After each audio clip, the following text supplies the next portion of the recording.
Power ಕೆಫೆಯಲ್ಲಿ ಮೊದಲ story ಧರ್ಮ ವಿಜಯದ ಬಗ್ಗೆ. ಧರ್ಮಸ್ಥಳ ಗ್ರಾಮದಲ್ಲಿ ನೂರಾರು ಶವಗಳನ್ನು ಹೂತಿಟ್ಟಿದ್ದೀನಿ ಅಂತ ಹೇಳಿ ಅನಾಮಿಕನ ಹೆಸರಲ್ಲಿ ಮಾಸ್ಕ್ ಮ್ಯಾನ್ ಚಿನ್ನಯ್ಯ ಬರ್ತಾನೆ. ಆತನ ಬೆನ್ನ ಹಿಂದೆ ಇರುವಂತಹ ಗ್ಯಾಂಗ್ನ ಜನ್ಮ ಜಾಲಾಡ್ತಾ ಇದೆ ಈಗ ಎಸ್ಐಟಿ ಟೀಮ್. ಬುರುಡೆ ಗ್ಯಾಂಗ್ನ ಜನ್ಮ ಜಾಲಾಡ್ತಾ ಇದೆ ಎಸ್ಐಟಿ ಟೀಮ್. ಅದರ ಭಾಗವಾಗಿ ತಿಮರೌಡಿ ಮನೆಯಲ್ಲಿ ನಿನ್ನೆ 12 ಗಂಟೆಗಳ ಕಾಲ ಶೋಧ ನಡೆಸ್ತಾರೆ. ತಡರಾತ್ರಿ 2:30 ತನಕವೂ ಕೂಡ ಶೋಧ ಕಾರ್ಯವನ್ನು ನಡೆಸುತ್ತೆ ಎಸ್ಐಟಿ ಟೀಮ್. ಚಿನ್ನಯ್ಯನ ಮೊಬೈಲ್ ಸೇರಿದಂತೆ ಹಲವು ವಸ್ತುಗಳನ್ನು ವಶಕ್ಕೆ ಪಡ್ಕೊಂಡಿದ್ದಾರೆ ಅನ್ನೋ ಮಾಹಿತಿ ಇದೆ. ತಿಮರೋಡಿ ಮನೆಯ ಸಿಸಿಟಿವಿ ಹಾರ್ಡ್ ಡಿಸ್ಕ್ ಅನ್ನು ಕೂಡ ವಶಕ್ಕೆ ಪಡ್ಕೊಂಡಿದ್ದಾರೆ. ತಿಮರೋಡಿ ಸಹೋದರನ ಮನೆಯಲ್ಲೂ ಕೂಡ ತಲಾಶ್ ನಡೆಸಲಾಗ್ತಾ ಇದೆ. ತಿಮರೋಡಿ ಮನೆ ಸೀಕ್ರೆಟ್ ಅನ್ನ ಚಿನ್ನಯ್ಯ ಬಿಚ್ಚಿಟ್ಟಿದ್ದಾನೆ. ಚಿನ್ನಯ್ಯನಿಗೆ ಆಶ್ರಯ ಕೊಟ್ಟಿದ್ದೆ ಮಹೇಶ್ ತಿಮರೋಡಿ. ಚಿನ್ನಯ್ಯಗೆ ಬೆಂಬಲ ನೀಡಿದ್ದ ಎಲ್ಲರಿಗೂ ಈಗ ಕೇಡುಗಾಲ ಶುರುವಾದಂತಿದೆ. ಮನೇಲಿ ಮೊಬೈಲ್ ಸಿಕ್ಕಿದ್ರೇನು ಅನ್ನೋದಲ್ಲ, ಈ ಅನಾಮಿಕ ಸುಳ್ಳು ಹೇಳ್ತಾ ಇದ್ದ, ಕಂಪ್ಲೀಟ್ ಬುರುಡೆ ಬಿಡ್ತಾ ಇದ್ದ ಈತ. ಆ ಬುರುಡೆ ಬಿಡೋದಕ್ಕೆ ಕಾರಣಕರ್ತರು ಅಂದರೆ ಅವನೇ ಹೇಳಿರ್ತಾನೆ, ನಾನಿಲ್ಲಿ ಕೇವಲ ಪಾತ್ರಧಾರಿ ಅಷ್ಟೇ, ಸೂತ್ರಧಾರಿಗಳು ಬೇರೆಯವರೇ ಇದ್ದಾರೆ ಅಂತ. ಅದರ ಭಾಗವಾಗಿಯೇ ಈ ರೇಡು. ಆ ಸೂತ್ರಧಾರಿಗಳೇ ಆ ಗ್ಯಾಂಗ್ಗೆ ನನ್ನ ಮೊಬೈಲನ್ನು ಕಿತ್ತಿಟ್ಕೊಂಡಿದೆ, ನನ್ನನ್ನು ಯಾರ ಹತ್ರನೂ ಮಾತಾಡೋಕ್ಕೆ ಬಿಡ್ತಾ ಇಲ್ಲ, ಆ ಗ್ಯಾಂಗ್ಗೆ ಹೀಗೆಲ್ಲ ಮಾಡಿಕೊಟ್ಟಿದ್ದು ಹೇಳಿಕೊಟ್ಟಿದ್ದು ಅಂತ ತಪ್ಪು ಒಪ್ಪಿಕೊಳ್ತಾನೆ ಆತ ಎಸ್ಐಟಿಯ ವಿಚಾರಣೆಯಲ್ಲಿ. ಸರಿ, ಮೊಬೈಲಲ್ಲಿ ಸಿಗುತ್ತಾ ನೋಡೋಣ ಬಾ ಅಂತ ಅಂದ್ಬಿಟ್ಟು ಕರ್ಕೊಂಡು ಹೋಗ್ತಾರೆ ಮಹೇಶ್ ತಿಮರೋಡಿ ಅವರ ಮನೆಗೆ. ಸಿಕ್ಕಿದೆ ಮೊಬೈಲು, ಜೊತೆಗೆ ಬೇರೆ ಬೇರೆ ವಸ್ತುಗಳನ್ನು ವಶಕ್ಕೆ ಪಡ್ಕೊಂಡಿದ್ದಾರೆ ಅನ್ನೋ ಮಾಹಿತಿ. ನೆನೆ ಓವರ್ ಆಲ್ ರೇಡ್ ಬಗ್ಗೆ ಏನೇನಾಯಿತು ಅಂತ ಹೇಳಿ ಡೀಟೇಲ್ಸ್ ಕೊಡ್ತಾರೆ ನಮ್ಮ ಪ್ರತಿನಿಧಿ ಶಶಿಧರ್ ಡೆಸ್ಕಿಂದ ನೇರ ಸಂಪರ್ಕದಲ್ಲಿ. ಶಶಿಧರ್, ನಿನ್ನೆ ತಡರಾತ್ರಿ 2:30 ತನಕವೂ ಕೂಡ ಶೋಧ ಕಾರ್ಯ ನಡೆಯಿತು ಅನ್ನುವಂಥ ಮಾಹಿತಿ. ಮೊಬೈಲ್ ಜೊತೆಗೆ ಇನ್ನೇನನ್ನ ವಶಕ್ಕೆ ಪಡ್ಕೊಂಡಿದ್ದಾರೆ, ತನಿಖೆಗೆ ಇದು ಯಾವ ರೀತಿಯಾಗಿ ಸಹಕಾರಿಯಾಗತ್ತೆ ಅಂತ?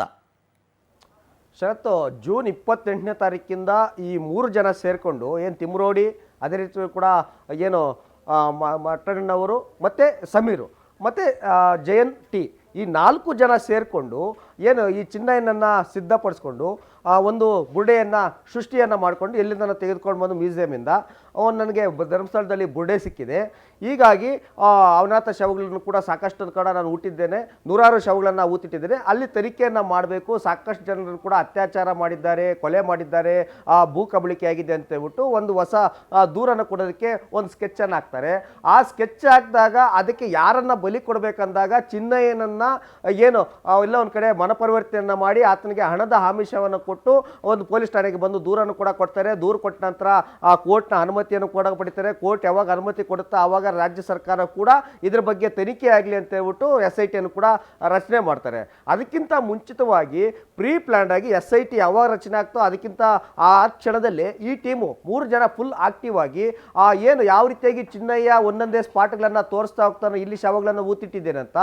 ಅದಕ್ಕಿಂತ ಮುಂಚಿತವಾಗಿ ಯೂಟ್ಯೂಬರ್ ಸಮೀರ್ ಕೂಡ ಸುಜಾತ ಏನು ಅನನ್ಯ ಭಟ್ನ ಹುಟ್ಟಾಕ್ತಾರೆ. ಅದೇ ರೀತಿಯಲ್ಲಿ ಕೂಡ ಮಾವುತನನ್ನು ತರ್ತಾರೆ, ಮತ್ತು ಅನಾಥ ಶವಗಳನ್ನು ಎಲ್ಲೆಲ್ಲಿ ಊತಿಟ್ಟಿದ್ರು ಮತ್ತು ಯಾವ ರೀತಿಯಾಗಿ ಕಾರು ಬರ್ತಾ ಇತ್ತು ಅಂತ ಹೇಳ್ಬಿಟ್ಟು ತಂತ್ರಜ್ಞಾನವನ್ನು ಬಳಕೆಯನ್ನು ಮಾಡಿಕೊಂಡು ಯೂಟ್ಯೂಬ್ನಲ್ಲಿ ಒಂದಷ್ಟು ವಿಡಿಯೋಗಳನ್ನು ಮಾಡೋದು. ಅದೇ ರೀತಿಯಲ್ಲೂ ಕೂಡ ಚಿನ್ನಯ್ಯ ಬಂದು 1 ರಿಂದ 16 ಸ್ಪಾಟ್ಗಳನ್ನು ತೋರಿಸ್ತಾನೆ, ಇಂತಿಂಥ ಕಡೆ ನಾನು ಶವಗಳನ್ನು ಊತಿಟ್ಟಿದ್ದೇನೆ ಅಂತ.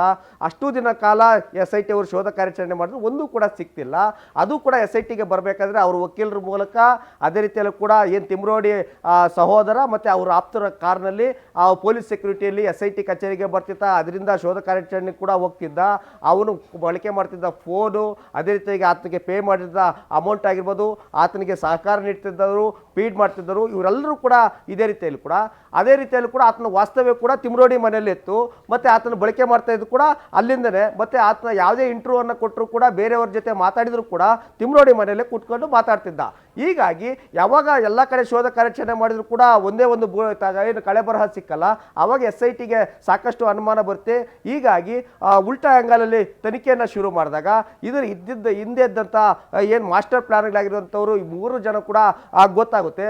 ಗೊತ್ತಾದಾಗ ಚಿನ್ನಯ್ಯ ಬಳಕೆ ಮಾಡ್ತಿದ್ದ ಫೋನನ್ನು ಟ್ರ್ಯಾಕ್ ಮಾಡಿದಾಗ ಆ ಫೋನ್ ಎಲ್ಲೂ ಕೂಡ ಇಲ್ಲ, ತಿಮ್ರೋಡಿ ಮನೆಯಲ್ಲೇ ಇತ್ತು.